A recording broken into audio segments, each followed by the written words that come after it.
दोस्तों, गौतम बुद्ध कहते हैं कि मनुष्य की संकल्प शक्ति सबसे ज्यादा शक्तिशाली है। मन में दृढ़ संकल्प लेकर आप बड़े से बड़ा काम कर सकते हैं। इसके पीछे एक छोटी सी कहानी छिपी है, जिसे सुनकर आप जरूर मोटिवेट होंगे। तो आशा करता हूं कि आप इस कहानी को अंत तक जरूर सुने। तो चलिए कहानी को शुरू करते हैं। एक बार भगवान गौतम बुद्ध अपने शिष्यों के साथ एक पर्वतीय स्थल पर ठहरे हुए थे।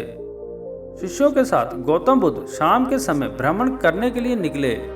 शिष्य और बुद्ध सभी हरियाली, पेड़ पौधे और पहाड़ों के खूबसूरत प्राकृतिक मनमोहक दृश्य का आनंद ले रहे थे। तभी विशाल और मजबूत चट्टानों को देख शिष्य के मन में उत्सुकता जागी और उसने गौतम बुद्ध से पूछा कि इन चट्टानों में तो किसी का शासन नहीं होगा, क्योंकि ये अटल, अविचल और कठोर हैं। शिष्य का सवाल सुनकर गौतम बुद्ध बोले कि बिल्कुल नहीं, इन शक्तिशाली, अविचल और अटल चट्टानों पर भी किसी का शासन है, और वो है लोहा।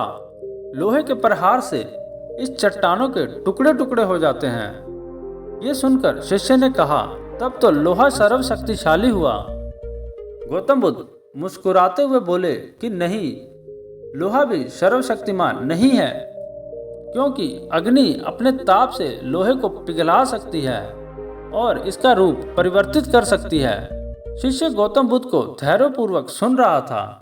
वो बोला, तब तो अग्नि सबसे शक्तिमान हुई।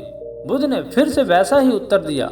बुद्ध बोले, नहीं, अग्नि भी सर्वशक्तिमान नहीं है, क्योंकि जल अग्नि की ऊष्मता को शीतलता में परिवर्तित कर देता है और इस तरह से धधकती अग्नि जल से शांत हो जाती है। गौतम बुद्ध का जवाब सुनते ही शिष्य फिर से कुछ सोचने लग गया। बुद्ध शिष्य के मन में चल रही उत्सुकता को समझ गए थे कि उसकी जिज्ञासा अब तक पूरी तरह से शांत नहीं हुई है।